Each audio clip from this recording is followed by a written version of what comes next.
Okay, so let's take a look at the function that we were talking about. F of x equals, what do we say, sine squared x on the interval from what, 2 pi, minus 2 pi to 2 pi.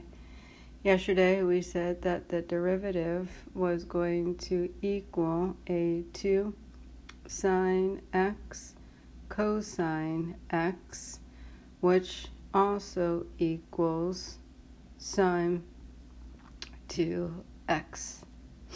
And for me, I think it's just a little bit easier to find the critical values to do 2 sine x cosine x set equal to 0. So when will sine x equal 0? So that would illustrate here that you would have critical values and at what do we say, x is going to be 0, this is going to be plus minus pi, and this is going to be plus minus 2 pi. Whereas, well, where is the cosine x going to be 0?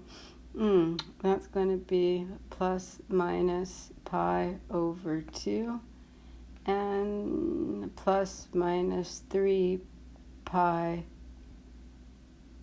plus minus 3 halves pi. And you can see it's quite a bit of critical values that we will have to test. Now, using the first derivative, to find increasing, decreasing, it is work, but because the sine function, if you think about it, this is sine squared, and we saw the graph, which is a mimic of that building. You're going to have a reflection about the y-axis, so we're able to use symmetry. So how do you do this? How do I get a new page? Oh, here. So now when we're taking a look here at a number line using the first derivative, here we're at, so let's just start here at 0. What else did we have? Here would be a pi over 2. Here would be a pi. Here would be a 3 halves pi. And then here would be a 2 pi. Then here would be a minus pi over 2. This would be a minus pi. This would be a minus 3 pi over 2. And this would be a minus 2 pi. I wonder how you could change the color. Here? No? Here? Top? Oh, here you go.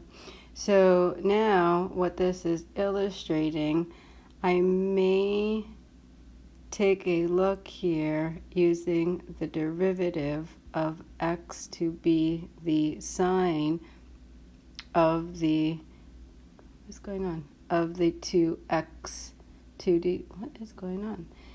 And so in this particular case, if you pick a value, let's say in here, which is pi fourths,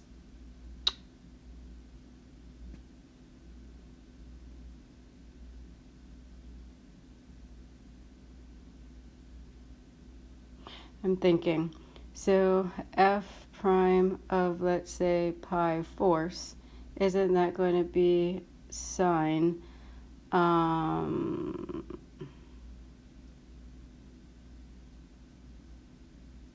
sorry, if you put pi fourths in here, doesn't that give you, oh boy, this is going to be pi halves, which you're going to get 1, which is going to be greater than 0. So here is illustrating that you are increasing.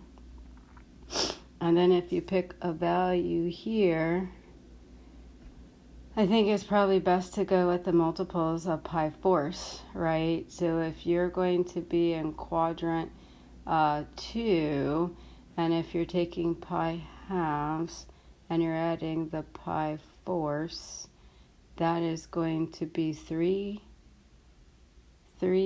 pi over 4. So if you go f prime of 3 pi over 4, this is going to be sine. And then when you put 3 pi over 4, you're going to get 3 pi over 2, which is going to be a -1, which is less than 0. So therefore, this is going to be decreasing. And so what this is going to illustrate is going to alternate. So therefore, this is going to be increasing. This is going to be decreasing. Then on this side of the interval, you're going to be decreasing. This is going to be increasing. This is going to be decreasing. And this is going to be increasing. And so what this is going to illustrate, if you're increasing here to decreasing, notice that this is going to be a relative maximum. But if you're decreasing to increasing, this is going to be a relative minimum. If this is increasing to decreasing, here you're going to have a relative maximum. If you're decreasing to increasing, relative minimum. Here to here, you're going to have a max. And you see here to here a minimum, and then here to here a maximum. So it mimics that building that I was showing you from Switzerland. And so now it's how we conclude. And so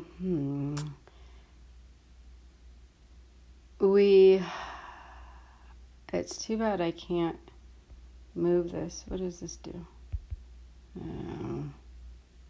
So what I'm going to do then, because I want to keep this graph, and then I'm going to erase this. This is kind of cool.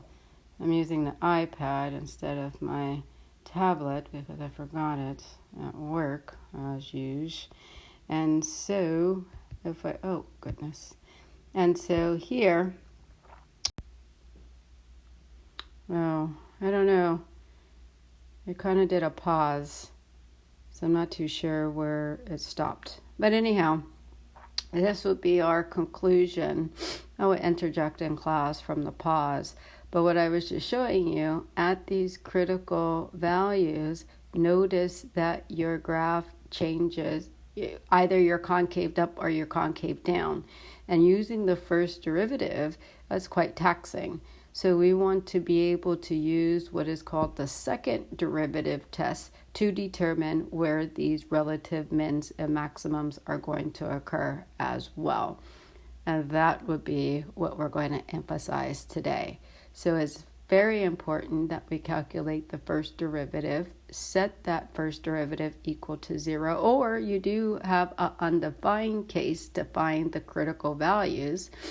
Then we are going to find the second derivative, and then we're going to evaluate the second derivative at those critical values. Now, sometimes we cannot use the second derivative to get that information, which would mean we will have to use the first derivative test. And we'll take a look at some examples.